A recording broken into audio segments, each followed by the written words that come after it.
pleasure to be with you today. And if you think you're grateful that I'm with Nissan, you'll see in a moment, I was actually with Toyota for a number of years, and I was in a number of different positions, but most of my time there was in the quality organization. So I have some interesting perspective on what's happening right now, and I'll be happy to share that with you after if you have any questions or anything you'd like to talk about related to that. When Katie, Will, and Joe came to see me a few months ago, I had every intention to talk to you today about quality, about Nissan quality, our quality systems, and how we operate. Quite frankly, today, given what's happening, while you've been here this morning, Akio Toyota has been testifying before one of the House committees. Yesterday, you may have seen Jim Lentz and his testimony, as well as the NHTSA leader's testimony, Ray LaHood. It's really not a good time, quite frankly, to talk about quality in our industry. And I want you to know, I'm gonna show a cartoon in a minute, which might make you chuckle, but in no way are we taking any pleasure, we being Nissan, in what's happening right now with Toyota. I'll be frank with you, what happens to one member of the auto industry happens to all members of the auto industry. And we went through this past year with the General Motors bankruptcy and with the Chrysler bankruptcy. And I can't tell you how many people came up to me and said, what should we be pulling for here? You know, as Nissan people, what's the good outcome?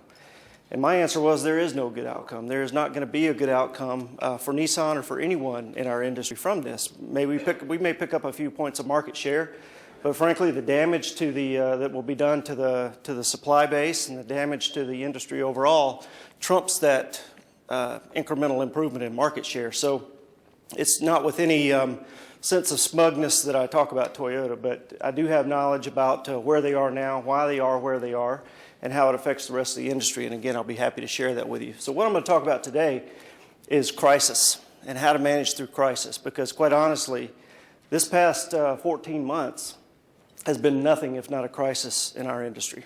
It's been extremely difficult. It's been like nothing I've ever experienced. And I've been in the industry since 1988, and I don't have any recollection of anything similar to this. And I think most people who are living today don't have recollection of anything similar to this. So it's been a very difficult year. It's tested us in ways, us being, frankly, anyone who's in industry or in business, it's tested us in ways we never thought we would be tested. So I just want to tell you Nissan's story over the last 14 months and how we've gotten through that. I don't tell you that to say that it's the best outcome or even that it's a good outcome, but I've been through it and I'm going to be happy to share it with you. My career has been fairly balanced between production management, quality management, engineering, and engineering management. And now I'm coming up on my 1-year anniversary in corporate efficiency and corporate effectiveness. So my career has really taken a significant turn out of manufacturing after 21 years into administration, and that's been really interesting. And what I've learned, frankly, through that process is that it's more similar than it is different. There are processes, there are people, there are standards, there's standardization. It's very, very, very similar. The topics are a little bit different. I'm talking about aviation or I'm talking about real estate versus building cars or building parts or tolerances or specifications, but it's all very similar. And as you'll see down there, Milliken, Michelin, Bridgestone. For my Bridgestone friends that are in the room, I was actually with Bridgestone Metalfa in Clarksville, Tennessee for a number of years at the startup of that plant. Then Toyota and now Nissan. I'll let you soak that in for a minute. And again, I blacked out the emblem on the front and just so I wouldn't be making fun. And I'm not making fun of the situation. I'm certainly not making fun of anyone who has a problem right now. But I want to say, I put this up here to say, we thought 2009 was bad. We thought we had been through everything that could possibly happen to our industry in 2009, and everyone was eagerly looking forward to 2010, only to have this crisis. And again, nothing good for us will come out of this. I hope something good overall for society or for the consumer comes out of this, but quite frankly, I'm skeptical. The last time we had such a crisis, it was the Firestone Explorer issue, and what we got out of that was the Tread Act, and we got tire pressure monitoring system, neither of which I think serves anyone in this room very well today.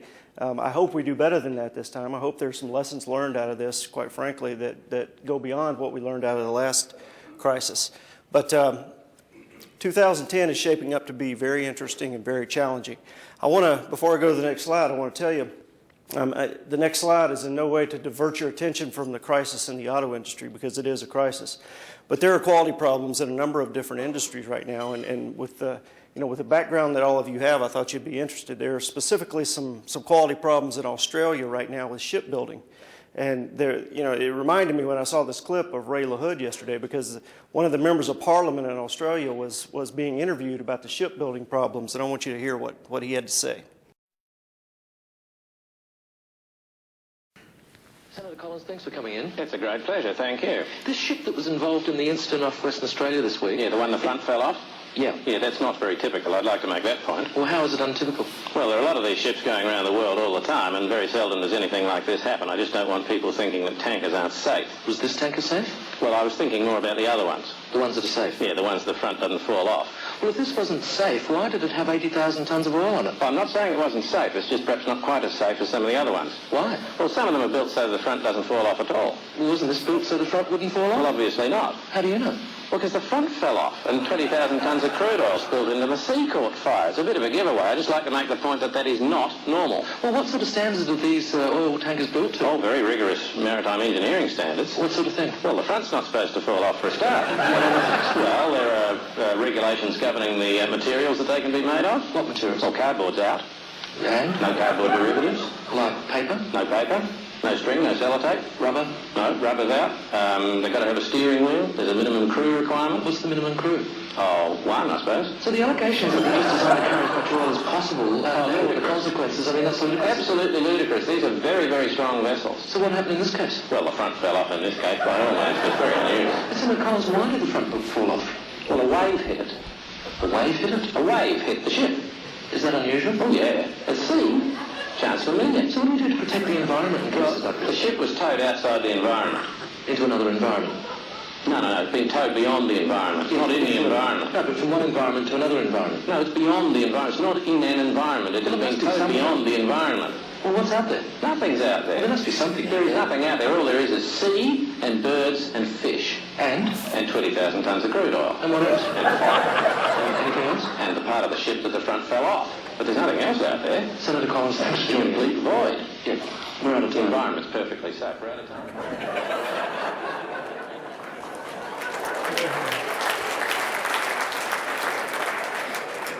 So my apologies if there are any politicians in the room, but I thought it was rather timely. It was really interesting. I got this yesterday, about this time yesterday, just as it came from a friend of mine. He said, "Oh, this is great. I whatever it's called, Snoops or Snopes, whatever that checks for the urban legends." And I checked it out. Of course, it's not real, but it's really funny. When I saw it, I had just finished watching the Jim Lentz hearing, and I thought, okay, this has a place tomorrow. So I thought you may enjoy it after lunch. To more serious matters, back to the agenda. Today, I'd like to talk to you about really who is Nissan. And I think, how many of you are from outside of Middle Tennessee? West Tennessee, East Tennessee? At least half, I would say, probably 60, 70%. So you may not be as familiar with the Nissan story or Nissan's presence in Middle Tennessee. So I'm going to go through our footprint in the world, our footprint in the Americas, and then our footprint in Tennessee. And then I'm going to talk about crisis management and moving beyond crisis management into crisis leadership. And then, quite honestly, I can't speak to a group of 5 or more without talking about the Nissan Leaf and Nissan's zero emission presence and what we have coming up. And I'm sure most of you are watching the Olympics. I can't stop watching it. I'm absolutely addicted to the Olympics. I'm going through jumping from CNBC to NBC to USA. I'm trying to take in all I can. And I think I've seen the Nissan Leaf commercial at least 40 times in the last week. How many of you have seen it? It's the, we build them better. That's good. It's an interesting commercial. It's a brand building commercial. We'll talk about building brand in a few minutes. It's more about the brand than it is about the Leaf, but it's also meant to tease you a little bit about what's coming. And then we're going to have plenty of time for question and answer. And again, I hope we can get into some as meaty of topics as you would like, related to quality, related to Nissan's manufacturing, Nissan's headquarter operations, Toyota, General Motors, anything else you'd like to talk about. I'm open. So who is Nissan globally in the Americas and in Tennessee? This footprint chart's a tad outdated, but you can see, and it's small, but you can see that we are truly global. We have a significant presence here in North America. North America, specifically the United States, is Nissan's largest sales market, as it is most of our competitors. We have a growing presence, a huge presence in Mexico. We have a growing presence in Latin America, the Caribbean, and South America. Obviously, we're big in Asia, but not just in Japan. We have a very big presence in China, Southeast Asia, as well as growing presence in the Middle East and the Gulf Coast countries. Africa, we have a manufacturing plant currently in South Africa. We're building a manufacturing plant in Morocco. That dot's not on the chart yet. I need to put it there. We're also currently building a manufacturing plant in India, Chennai, India, as well as St. Petersburg, Russia. And then you can see we have quite a presence in Europe as well. So we are truly global. Our profile, you might recognize this guy. Carlos Ghosn is our CEO. If you don't know, we operate as an alliance with Renault. And the Renault-Nissan alliance is the #4 car maker in the world. Carlos Ghosn is the CEO of both car makers simultaneously. We have 160,000 plus employees. We're in 200 markets, a little more than 200 markets, and as I mentioned, we're #4 in global sales. Now here in North America, our headquarters is about 400 yards down the road here. If you haven't seen it, I welcome you to take a drive south, and you'll see it on the right. Carlos Tavares is our chairman. Carlos is a Portuguese, former Renault employee who has been working with NML for the last, Nissan Japan for the last 10 years. We have about 12,500 employees in the U.S. and 1,200 plus dealerships, both Nissan and Infiniti. So in the Americas, here's who we are. In the U.S., sales of 800,000. Now these are approximate 2009 numbers. 2008, that number was 1,021,000, to give you an idea of the impact of 2009 to our business. We have about, again, close to 1,200 dealers. In 2008, we had about 1,400 dealers. So 200 dealers, imagine that. 200 dealerships right now are sitting vacant. And again, we're not in as bad a shape as some might be. We have about 13,000 employees, and in the U.S., I'm proud to say we've got an 8.3 market share. We're continuing to grow market share, and in the last 3 years, we've grown share from roughly 6% now to 8.3%. In Canada, 85,000 units. We have about 180 dealers. We have 130 employees. We do have a Canadian sales office and administrative office, as well as regional offices, and we have about 5.7% of the market. Canada is our most profitable market globally. And we have a lot of opportunity still there. Obviously, the share is not where the U.S. share is, and we think we can grow it well beyond the U.S. share. Toyota owns the Canadian market. Canadians almost see Toyota as a Canadian company. They manufacture a large number of vehicles in just outside of Toronto, in Woodstock, and Cambridge, Ontario. So they have a strong presence there. We think we have opportunity to continue to grow in Canada. In Mexico, 165,000 units. We have a large number of dealers. As you can see, we have 2 manufacturing plants as well as a Mexican headquarters. Market share, 21.3%. We're the market leader. We have the highest share in the country of Mexico. We have a little bit of a tenuous position, though, there, because our largest seller is a vehicle called the Tsuru. And if any of you remember the Nissan Sentra previous generation, it was kind of boxy. It had kind of a long hood and a long trunk. That vehicle is still for sale in Mexico, and it's bought in large numbers as a taxi cab. If you go to Mexico City or anywhere else in Mexico and you get in a cab, it's probably a Tsuru, and that's where we get a large percentage of our market share. It's not where we'd like to get it. So frankly, we have some work to do in Mexico in our brand building and our core model building, and I'll talk more about that later. Latin America, including Brazil and Argentina, we have about 100,000 units, 384 dealers. Market share varies greatly by country. One of our biggest opportunities is in Brazil. We have right at 1% market share in one of the 4 fastest growing markets in the world. Tremendous opportunity for us. Our vision is to be the most trusted growing car company in the Americas, and I'm going to talk a little bit more about this. It's a little bit of an awkward statement, to be honest with you, but we crafted it recently more about substance than about the way it rolls off the tongue, and I'll talk a little bit more about that. And you'll recognize, hopefully, some of our vehicles, the 380Z, the Altima, which I'm happy to say yesterday was named top pick in Consumer Reports. So it's now the #1 family sedan in terms of quality, reliability, and overall customer satisfaction in the United States, beating the Accord and beating the Camry. So we're very proud of the current generation Altima. G37, this happens to be a coupe, but G37 was also named top pick by Consumer Reports yesterday for the 4th consecutive year. So again, I'm very proud of that. And you might recognize the Cube. There are a lot of them running around this part of the world. It seems like about half the people that work in the building down the road are driving a Cube today. So I assure you, when you pull out at the red light, you'll see at least one.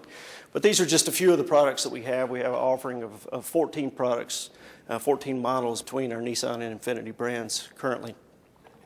So who are we in Tennessee? I love this picture. Nissan came here and actually opened an office in 1980, built the first truck, and that's it, the old Nissan hardbody in 1983. So we had 1,300 employees in Tennessee, all in Smyrna at that time. Things have changed, obviously. Now in Smyrna we have about 6,000 employees, and we have 7,500 employees totally in the state of Tennessee. This was a picture at the headquarters dedication. That's a very small fraction of the 1,500 or 1,400 approximately that are in that building. But again, I encourage you to come down and take a look at the building. We'll be glad to host you through there. So now I'm going to move to managing through a global crisis.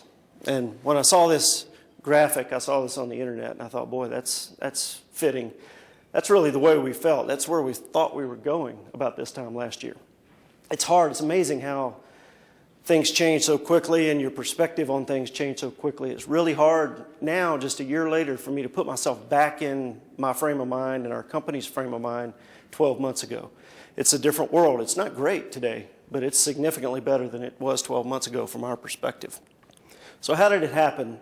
You all know the story. I don't need to explain to you what happened, but it was almost a perfect economic storm where we had a financial crisis, confidence crumbled, credit dried up, and quite frankly, in the auto industry, if you can't get credit, there's no car sales. It's a credit-based business. You know that. I would love to think that more of our customers came in and paid cash. They don't. They come in and they bring in a trade-in. They really shouldn't be trading in, quite honestly. They get upside down in their new car. That happens every day. Unfortunately, we, like everyone else who issues credit, allowed much more of that than we should have. You'll see in a minute that our total industry volume was around 17 million 3 years ago. And people keep asking me, Nissan people, when do you think we're going to get back to 17 million? Well, quite frankly, I hope we don't get back to 17 million, because that 17 million was being propped up by some bad credit practices across our industry, as well as other credit practices across the country. So I'd much rather get to 15 million and have a larger market share of those 15 million, quite frankly. I think if we get back to 17 million, we'll know that we're headed for trouble again down the road. So we had a financial crisis. It turned into an economic recession. Unemployment burgeoned, revenues fell, and we had this global economic crisis. And it's amazing to sort of step back now and look at it, how quickly it spread across the globe. It really started here. It started in the United States, and it spread extremely quickly, and there was nowhere in the world that it didn't touch. China rebounded much quicker than most. China is actually, there's some concern, as you'll see on the slide in a few minutes, that there could be another Chinese bubble coming. China is growing leaps and bounds. Our business in China grew 40% in 2009, and that was after an initial dramatic drop in auto sales. But it affected everything. Still affecting Russia today, still affecting Europe to a great extent today, still affecting us today, and you'll see our TIV in a minute. I love this cartoon with the crash test dummy panhandling on the side of the road. That's the way we all felt about a year ago. We didn't know what was going to happen. I also like the three guys there. Do you recognize those three? So there's only one of them still there. Alan Mullally is the last one there with Ford, and he's the only one standing. The rest of them are doing other things. I'm not sure what those are, but they're doing other things. But this was a tough time, and it continues to be a tough time, but we were all feeling a little bit desperate then. This was actually a picture from the hearings the day that they all flew in on their private jets, which was, I just think it's kind of an interesting picture. A shrinking U.S. market. So you can see from 2000 to 2006, we were living pretty good. 16 to 17 million vehicles a year being sold in the United States alone. This is not North America, this is not NAFTA, this is the United States alone. I can remember, this is really interesting for me, back in 2002, 2003, when I worked at Toyota, we had a new hire orientation. We were hiring like crazy. We were bringing in about 100 people every 2 weeks into the company. And I did a new hire orientation module where I would give an industry overview, because we were in southern Indiana and there's not a lot of automotive manufacturing in southern Indiana. There's not a lot of industry, period, in southern Indiana. And so people didn't know. They didn't understand the industry. They didn't know who the players were. So I would give this high-level course, and I would talk about TIV, total industry volume. And I had a graph, and I wish I still had it. I might be able to dig it out on a floppy somewhere, a 3.5-inch disc. But this graph showed by 2009 that the TIV was going to break 20 million.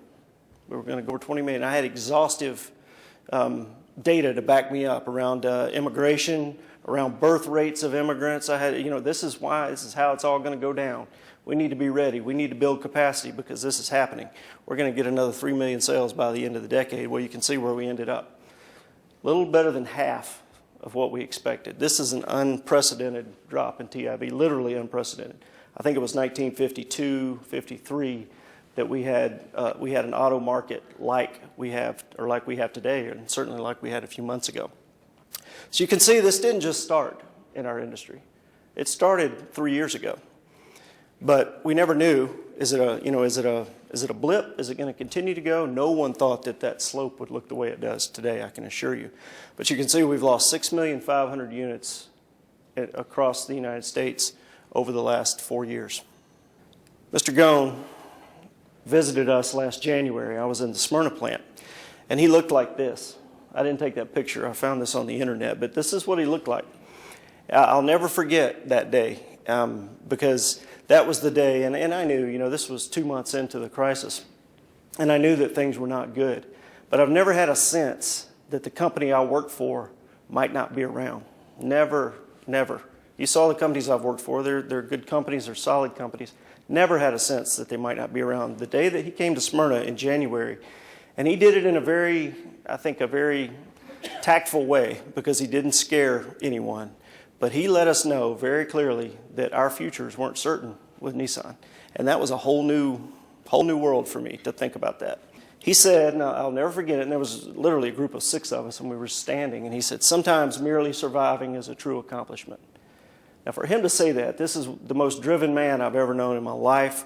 We're always talking about how to overachieve our commitments and how to overachieve our targets and how to set new records on profitability and productivity. For him to say something like surviving is a good thing. And I remember him saying, if we're here a year from now talking about this, then we should all be proud. Well, that was a year and a month ago. And I'm glad to have the chance today, quite frankly, to kind of reflect back on it and to talk to you about it. But that will always stick with me, that moment that I realized that nothing's permanent. I was telling some people the other day, we had a deferred compensation plan at Toyota. And I entered this deferred compensation plan. It was a great thing. I thought, this is perfect. Well, you're an unsecured debtor to the company if you enter the deferred compensation plan. If the company were to go bankrupt, you get in line with everyone else, hoping you're going to get your money back. And we all were talking, the world will end before this company has financial problems.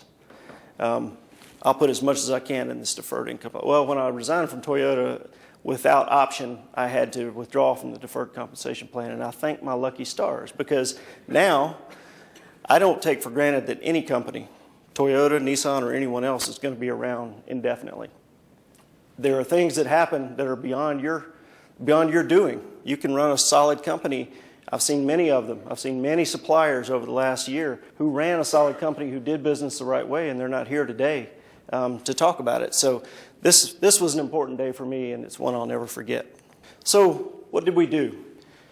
Immediate and dramatic action was necessary. December 2008, Mr. Gone announced that we're immediately suspending our midterm plan. Now, if you don't know Nissan's history, or at least recent history since 1999, we do business through a series of midterm plans, typically 3-year plans, most recently 5-year plans.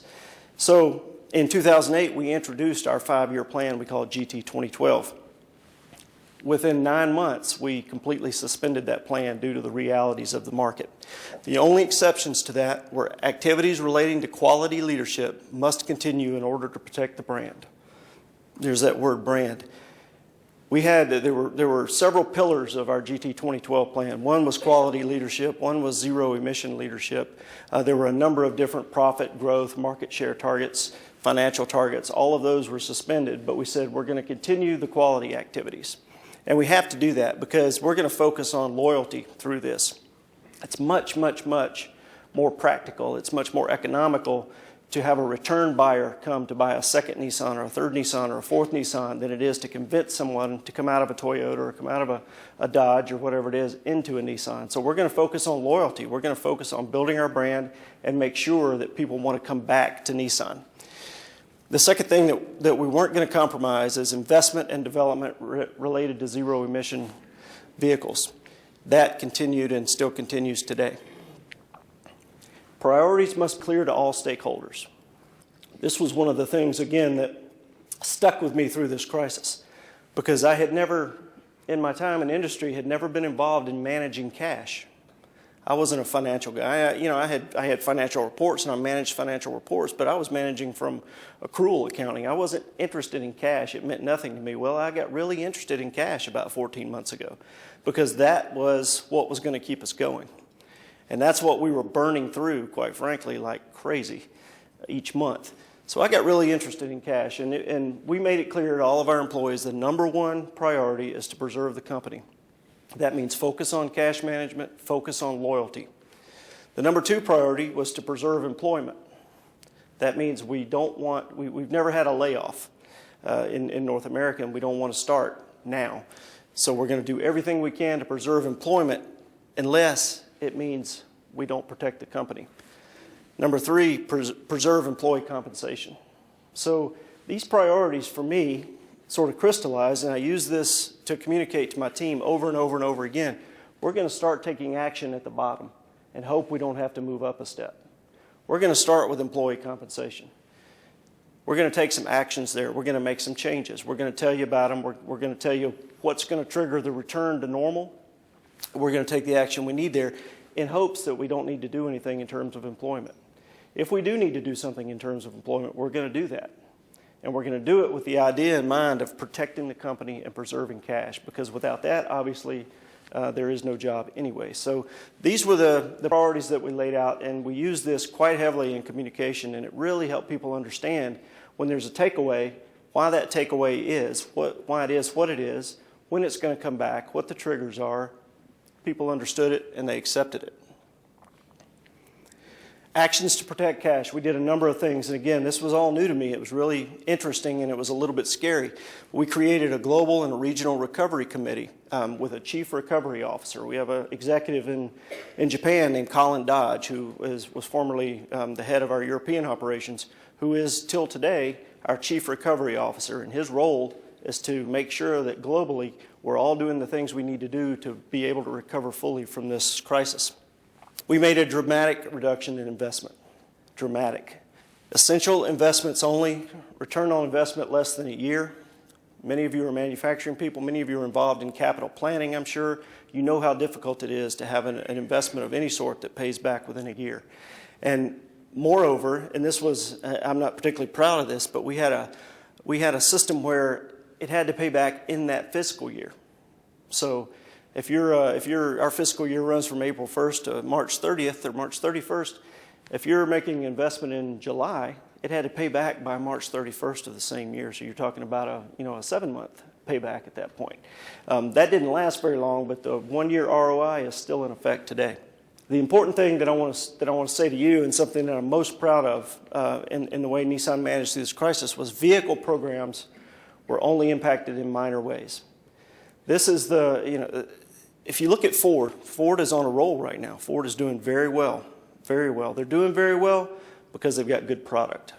They're doing very well because they have good product. There are people that have led Ford in the past who tried to lead Ford and who tried to bring Ford forward through all sorts of things that had nothing to do with their product. Today they have a good product. It's been the downfall, quite frankly, for GM and for Chrysler. They haven't had the product. They haven't had the product that customers want. They haven't had the quality that customers want. So I'm very excited that we had minor delays. We delayed some programs. For instance, we're coming out with a light commercial vehicle, a van, commercial van in our Canton plant. We delayed that program by 6 months. We're going to launch it in November of this year, when normally or originally we'd be launching it here in about 2 months. We had that type of delay, but we had no programs canceled through this crisis. That's exciting. That makes me know that we've got a future, because our planning process is quite long, as you could imagine. It's about 3 years from, actually it's 5 years from concept to the start of sales. And so if you create a hole in that product pipeline, you're going to suffer for a long, long time. I'm happy to say we don't have a hole in the pipeline right now. Waste reduction should be near and dear to a lot of your hearts. Waste reduction through spending controls. We did a number of different waste reduction activities, but one of the most dramatic we did was through spending controls, because it's immediate. You get the impact today, and you get that through changing spending authority levels. I used to have $250,000 signing authority. Today I have $10,000 signing authority. That's dramatic. That's a big change. My boss has to sign an awful lot of things that he didn't used to sign before. Now, one day we'll get out of that, but today we're still doing it that way. And we've learned we can manage that way.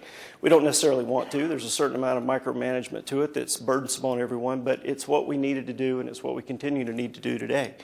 Travel approval and guidelines adjusted. We changed everything relative to travel, and quite frankly, I don't know if you have this experience in your company, but travel gets out of hand very, very, very quickly.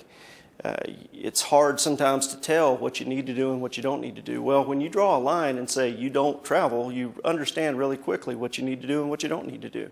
We have tremendous audio and video conference capability in our new building. We saw the usage go up by about 300% when we stopped traveling to Japan for one-day meetings and day-and-a-half meetings. Hundreds of thousands of dollars saved through travel over the last 12 months.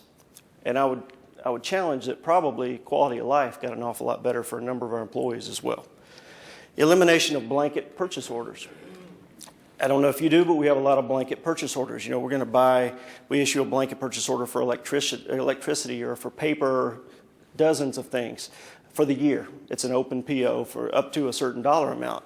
We decided we're not going to do that anymore. We're going to authorize them for 2 months.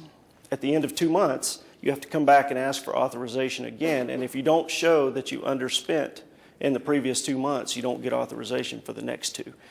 That kind of thing, it's a little bit draconian, it's a little bit hard-handed, but frankly, it got us out of the crisis that we were in. Free cash flow, again, I've talked about, but free cash flow was established as a performance metric in all areas of the business. This was interesting because, you know, I talked about not having experience managing cash. No one in the company, quite frankly, especially as you move down through the organization, had any idea about free cash flow and its importance and how to manage it.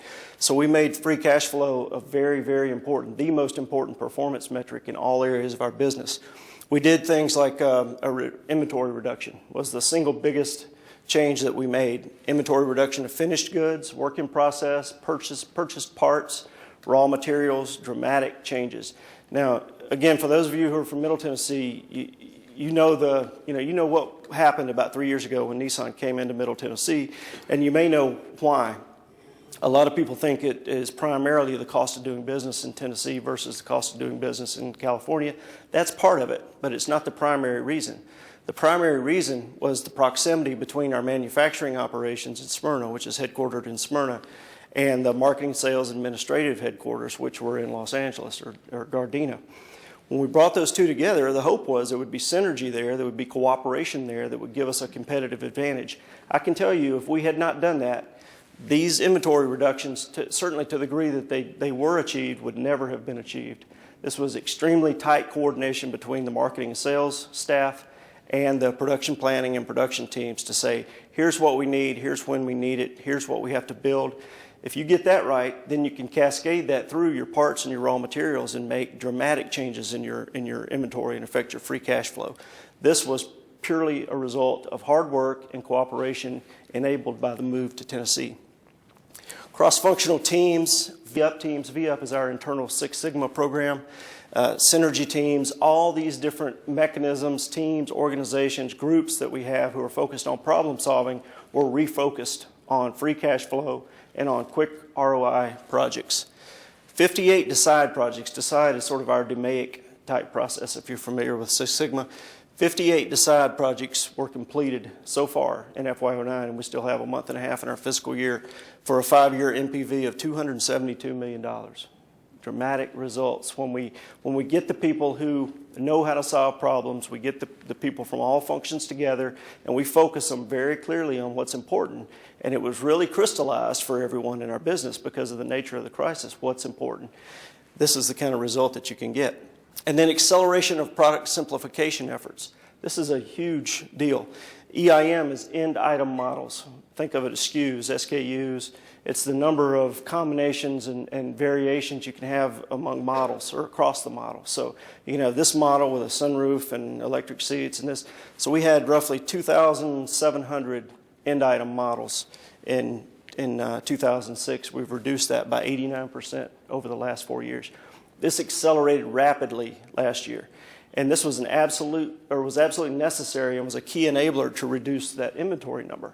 The dealers aren't keen to reduce their inventory if they're not going to have what the customer expects to have. The customer now with the internet can go on and configure their vehicle in any number of ways, call the dealer up and say, I want this one that I configured.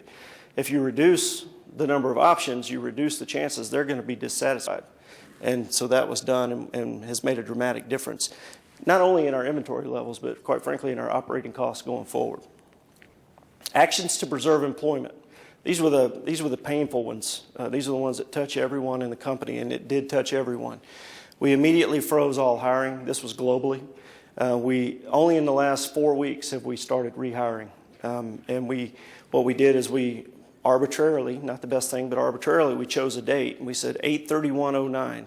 That's the headcount level that's acceptable in our company. There was absolutely no science behind it, I can assure you. We said 8/31/09, we'll rehire to that level, but we won't go beyond that. That's just started recently. We had 6 unpaid days, and this is for everyone in our company, from the executive vice president down.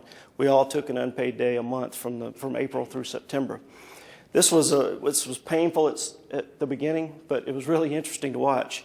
Because of those are the good months. If you're going to have a day off once a month, those are the good months to do it. We always did it on a Friday. We tried to couple it with a holiday, and we took Good Friday off.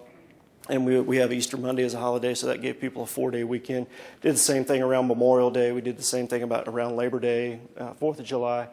It turned out to be not so painful at all. Of course, everyone was saying, are we going to have any furlough days going forward after September? And we said no. There were a larger number of people than I expected that were like, okay, got to work 21 days this month. All right. So it wasn't a crisis once people got used to it and they adjusted. Additional voluntary unpaid days. This was interesting. You could take 2 weeks off. You had to take it in a minimum of 5 days and a maximum of 30 days, but you could take whatever time off you wanted unpaid. Very few takers. Very few takers. So this wasn't a very popular program, but it was out there, and we had a few people. Suspension of 401k match, and we have just reinstated that as of January 1st. Suspension of merit increases, suspension of variable compensation, and expansion of a voluntary transition program, which is basically an early retirement or an early out program that we had made available for our manufacturing teams. These are the measures that we took that were painful, but they enabled us to achieve number 2, which is protect employment. Communicate, communicate, communicate. This is something that I'll tell you hasn't always been our strength, and we learned a lot and we grew a lot in our ability to communicate and to relate to the people in our teams through this crisis. Very early on, we had a highly transparent communication, crisis communication, and this was in April of last year, where we introduced the things that I just showed you. You can imagine none of these were popular, and we had to do it in a way that people understood. People had a chance to feedback, they had a chance to vent, they had a chance to talk about it, and they understood it very well. So we implemented a whole new communication process by which we cascaded different types of communication over time, all the way down through the organization, through face-to-face communication. Turned out to be a very successful way to do it. We had the highest, we check, every time we do something we check, and we surveyed after this communication, and it was all bad news. There was nothing in it that was good. It was the highest rated communication we'd had in 3 years with our employees. So we learned something there. We learned how to do it out of necessity. We learned how to do it better. We let crisis push us and give us a new perspective. We let it improve us, and that is of great value and continues to be so today. We implemented a global recovery scoreboard. I'll tell you that one of our, I won't go through the Nissan way, but there are 10 mindsets and actions that we consider are the Nissan way. This is the way you do business. One of those is transparency, and it's a hot word today. It's a buzzword. It's been on our Nissan way mindsets and actions for 10 years now. But like most things, we don't always live it. We learned how to live it much better through this crisis. We began to publish the results because everyone, they were on pins and needles. We all had this feeling, what's coming tomorrow, what's going to happen. And so in order to continue to get work done and make the kind of progress we knew we needed to make sure that people knew the score. They knew what was going on. They knew whether they were safe. They knew whether they should worry or not. So we implemented both a global recovery scorecard published monthly, and we implemented an America's performance scorecard that we still communicate today quarterly. There had been all sorts of reasons that people had for not doing this. Confidentiality concerns, misinterpretation of the data. There's all, this person can't explain it, that person can't explain it. It'll create more questions than answered. All that went out the window. When it was clear we needed to communicate clearly, we needed to be transparent on the state of the company. We learned a lot, again, about how to do business and how to communicate with our people through crisis. Frequent executive chats and other two-way communication forums. We had, frankly, a history of one-way communication. I'll never forget when I first joined Nissan, I was in the plant for maybe a month at Smyrna, and I thought, boy, Nissan communicates better than any place I've ever been because there was constantly video communication going from the senior vice president of the facilities in Tennessee going all the way down to the line workers on the floor. But after about a year, I began to see the problems that come along with poor communication, and I couldn't reconcile for a while why we're doing all this communication, we've got all this video, we're high tech, we do this, we do that, but we don't seem to be getting the point across. And what I realized after a period of time was we're completely cutting out everyone between the senior vice president and the people on the floor from the communication. We have no face-to-face interaction. We have no two-way communication. We have no opportunity to build relationships through questioning what we do, why we do it, how we do it. That's not there. It's all one way. It's all on a video. You turn around after 6 minutes and you go to the line and start putting on bolts. That was a lesson that we learned through crisis. Two-way communication, the relationships through all layers of leadership in the company with the people at all levels of the company are extremely important in order to get the kind of commitment. And it's obvious. We shouldn't have had to learn it this way, but quite frankly, we did. It's going to serve us very well in days to come. So looking forward, there's the crisis. There's the short-term things that we did and that we knew that we had to do in order to survive. Now, another one of those moments, similar to the conversation with Mr. Gone in January, happened in May with our chairman, Carlos Tavares. He called me and said, I want to have I'm undergoing this, and he was new to our organization. He had just joined in March.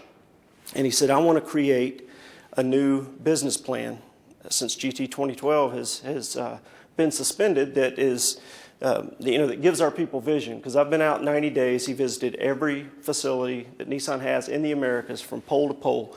And he said, people want vision. They want to know what we're doing. They want to understand our priorities. Right now they don't. I want to create a new plan. I want to call it Building the Americas, and I want you to help me make it.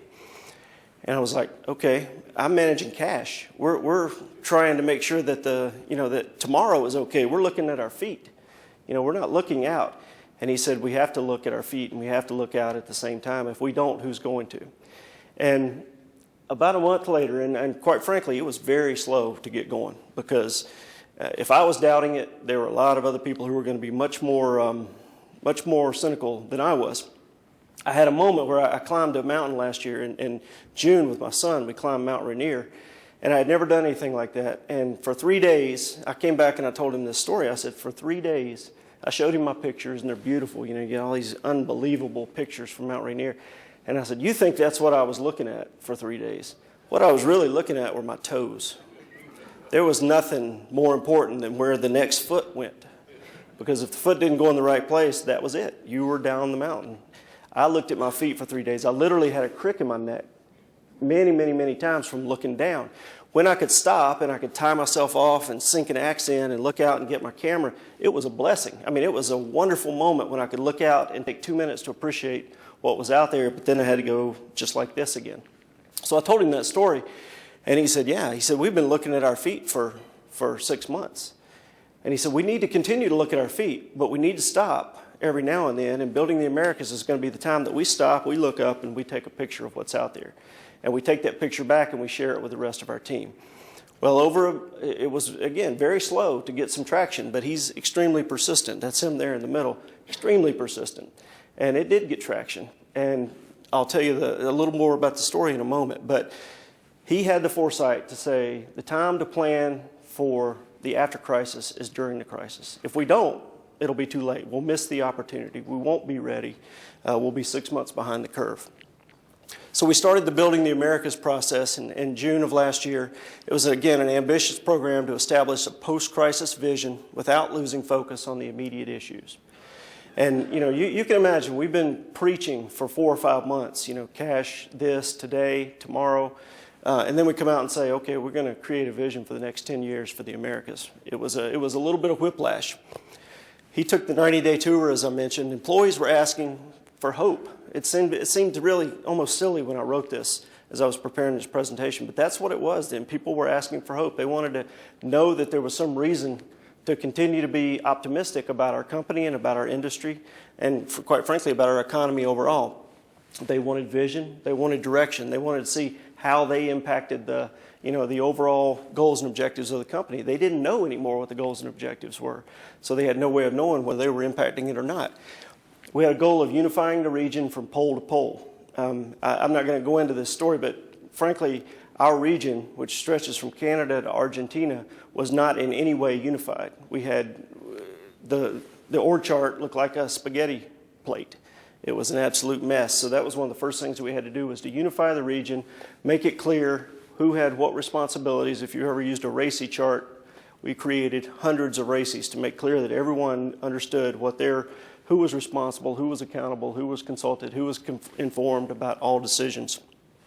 We created the vision. We created strategic priorities, the 5 things that are most important for our company to accomplish in the next 10 years. And we did that during an all-day summit of senior leadership, and these are our senior vice presidents and above. We've since then have had multiple leadership seminars. The most recent one was about 2 weeks ago here at our headquarters to establish the roadmaps to achieve our goals, and I'll share a little bit of that with you in a moment. And then we had an all-employee meeting in November of 2009. This was really interesting. It was only the second one of these we've ever done. We did the first one from Ryman. We were at the Bell South building a couple of years ago. We did this one from the headquarters here, but it was simulcast to all of our facilities, all of our employees throughout the region, again, from Canada to Argentina. Everyone had the opportunity through Twitter or through texting or whatever mechanism they wanted to ask questions real time. It was very interesting and well received. Our vision, again, to be the most trusted growing car company in the Americas. Remember, we're focusing on brand, we're focusing on loyalty. That's all about trust. And you don't have to look any further than what's happening today with Toyota to understand the importance of trust in our business. A lot of us didn't like the growing piece, but quite frankly, when it came down to it, and I said we kind of cobbled this together, if we're not growing, there's not a lot of value in being the most trusted car company in the Americas if you have 1% market share. It means nothing. We've got to be trusted, and we've got to be capitalizing on that trust to grow. We identified 5 strategic priorities. These are the 5 things that we have to accomplish and that we will accomplish in the next 10 years, and actually it's more like in the next 4 years. Quality of management. We need to improve. I talked about the sort of the simple revelations we had about communication through this crisis. It really pointed out that we have some weaknesses in how we manage. We have a culture that doesn't always do things in the way that we want to do it, especially down through the organization, and some of it's invisible, but our employees are telling us that we have quality of management issues that we need to address. Top-level product quality, I've talked about already. Zero-emission leadership. Core model strategy. This is all about what models contribute what percentage of your portfolio overall. For us, the only core model we have is the Altima, and it sells about 230,000 a year. Great number. You look at Honda, they have 4 core models. Accord, Civic, what's the little SUV? Blanking out. Anyway, they have 4. CRV, and there's one other. They have 4 core models. Their brand pyramid looks like a pyramid. Ours looks like the Washington Monument. It's got a big base, and then it's tall and narrow. We've got too many models with too little volume, so this is a strategy to improve our profitability through being able to focus our resources on fewer models and higher volume models. And lastly, dealer network enhancement. Are we in the right place? Are we at the right point in the market? Do we have the right dealer? Is it a high quality dealer? Are they doing business in the right way? Ours is a franchise business. It's extremely difficult to manage these independent businessmen. But this is something that we're beginning to work on. Quite frankly, what GM and Chrysler have gone through in their relationship with their dealers has made it much easier for us to take action, some of the actions that we need to improve our dealer network. So where does Nissan stand today? Free cash flow positive since August 2009. So 9 months into the crisis, we became free cash flow positive. That was, you could see that on everyone's face in that building over there when it happened. That was a huge relief. That was an understanding that we don't know how long how deep the U is, but we know we're near the bottom. We may stay there quite a while, but we know we're free cash flow positive, and that means we're going to be here tomorrow and in the long run. Through Q3 of FY09, that's through the end of December, we were $480 million better than our business plan for 09. That was exciting. That was very exciting. Our stock price is up 300% since March of 2009. Also exciting. Benefits are being restored systematically as profitability returns, and we expect to be fully back in terms of compensation and benefits to where we were pre-crisis by March 31st of this year. Here's our market share graph. This is exciting. And that last dot, 9%, was January of this year, January of 10, and it's a historic high in market share for Nissan, 9%. Very significant milestone for us. It's not over though. Headwinds going into 10. This graph is the yen to dollar. The yen, the Japanese currency, and it's very important to us as you can imagine because we buy quite a few parts in yen. We build cars with yen and we sell them with dollars. And as the yen appreciates relative to the dollar, it really has a strong negative impact on us. Historically, the yen's been running 105 to 110. In the last year, it's been 90 to 95. It's even been down as low as 84 on certain days. This is difficult for us, extremely difficult, especially when you contrast us with the Koreans. You contrast us with Hyundai, who has a very weak Korean won. They're able to build, they're able to buy in won and sell in dollars. It's a huge impact to manufacturers. Raw material prices, I mentioned there's some risk that China is a bubble economy. You can see it in raw material prices. You can see their demand, again, spiking, and that's driving prices of all precious metals, steel, oil, you name it, up. Unsustainable cost reductions. There are things that we did in 2009 that are not sustainable.